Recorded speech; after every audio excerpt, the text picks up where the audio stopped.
بسم اللہ الرحمن الرحیم الحمد للہ نحمده ونصلی ونسلم علی رسولہ النبی الکریم۔ ارشاد فرمایا کہ میں تو اس پر بھی حق تعالی کا شکر ادا کرتا ہوں اور اس کو ان کا بڑا فضل اور نعمت سمجھتا ہوں کہ عین وقت پر ضرورت کی بات دل میں ڈال دیتے ہیں، کہیں گاڑی نہیں اٹکنے دیتے۔ ایک ہندو جو اپنے مذہب کا جاننے والا معلوم ہوتا تھا اور صاحب ریاضت و صاحب ریاست بھی تھا، مجھ سے ملنے آیا، اور ایک معمر شخص جو غالباً اس کا گرو معلوم ہوتا تھا اس کے ساتھ تھا۔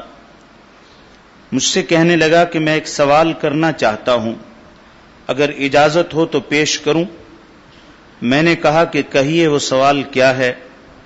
کہا کہ آپ قرآن پاک کو کلام اللہ کہتے ہیں، اور کلام ہوتا ہے زبان سے، اور ساتھ ہی اس کے اہل اسلام کا عقیدہ ہے کہ خدا تعالی جوارح یعنی اعضاء سے مبرہ اور منزہ ہے، تو پھر کلام کس چیز سے کیا گیا جبکہ زبان نہیں؟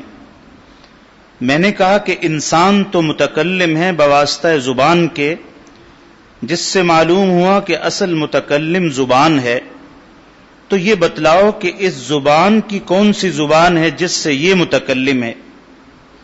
اس سے ثابت ہوا کہ متکلم ہونے کے لیے زبان شرط نہیں، بدون زبان کے بھی تکلم ممکن ہے۔ پھر جب زبان بدون زبان کے تکلم پر قادر ہے تو کیا حق تعالی کی قدرت زبان سے بھی کم ہے؟ وہ بدون زبان کے کیوں نہیں کلام کر سکتا؟ وہ سمجھ گیا اور ساتھی سے کہنے لگا کہ دیکھیے، علم اس کو کہتے ہیں۔ اس کے سمجھ جانے کی وجہ سے اور آگے میری ہمت بڑھی۔ میں نے کہا کہ جی اور دیکھیے، آدمی دیکھتا ہے بواسطہ آنکھ کے، مگر آنکھ بلا واسطہ آنکھ کے دیکھتی ہے۔ اس کی کون سی آنکھ ہے جس سے یہ دیکھتی ہے؟ تو جب آنکھ کو قدرت ہے کہ بدون آنکھ کے دیکھ سکے، تو کیا خدا تعالی کو اتنی بھی قدرت نہیں کہ وہ بدون آنکھ کے دیکھ سکے؟ اسی طرح کان کو سمجھ لیجئے۔ ایک صاحب نے عرض کیا کہ حضرت مولانا شاہ اسماعیل شہید رحمۃ اللہ علیہ کے عنوانات ہی پر بدعتی ان کی تکفیر کرتے ہیں۔ فرمایا کہ یہی بات ہے، مگر خود وہ عنوان ہی بے ادبی کے نہیں، وہ بدعتی سمجھ نہیں سکے، اس وجہ سے اعتراض کرتے ہیں۔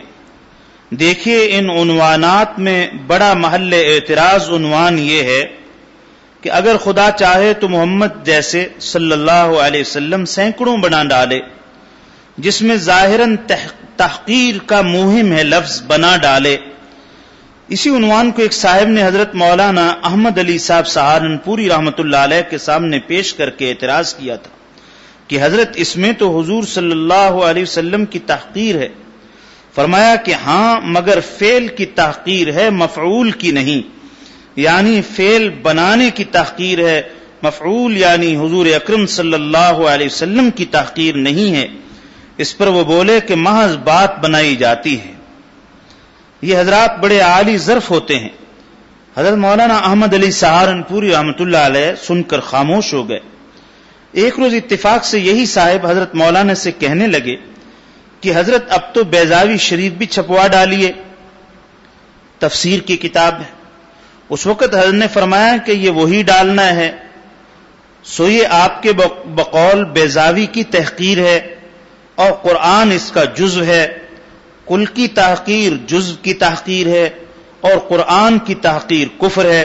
تب ان کی آنکھیں کھلی، کہنے لگے واقعی آپ کی تحقیق صحیح ہے، واقعی میری مراد اس وقت بیضاوی کی تحقیر نہ تھی بلکہ چھاپنے کی سہولت بتلانا تھا۔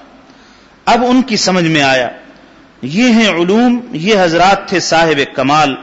خیر جی، ہم ایسے نہ ہوئے تو کیا ہوا؟ الحمدللہ، اللہ تعالیٰ نے ہم کو ایسے بزرگ تو دیے، ہم تو اس کا ہی شکر ادا کرتے ہیں کہ اللہ تعالیٰ نے ایسے بزرگوں کا تعلق نصیب فرمایا۔ ارشاد فرمایا کہ کسی کو بھی اپنے اعمال پر ناز نہ کرنا چاہیے۔ قانون سے کسی کو وہاں نجات ہونا ذرا مشکل ہی ہے، ہاں رحمت اور فضل پر مدار نجات ہے۔ جب رحمت ہوگی تو معاملہ ہوگا، تو یہ معاملہ ہوگا کہ وہ فرماتے ہیں اولئک یبدل اللہ سیئاتہم حسنات۔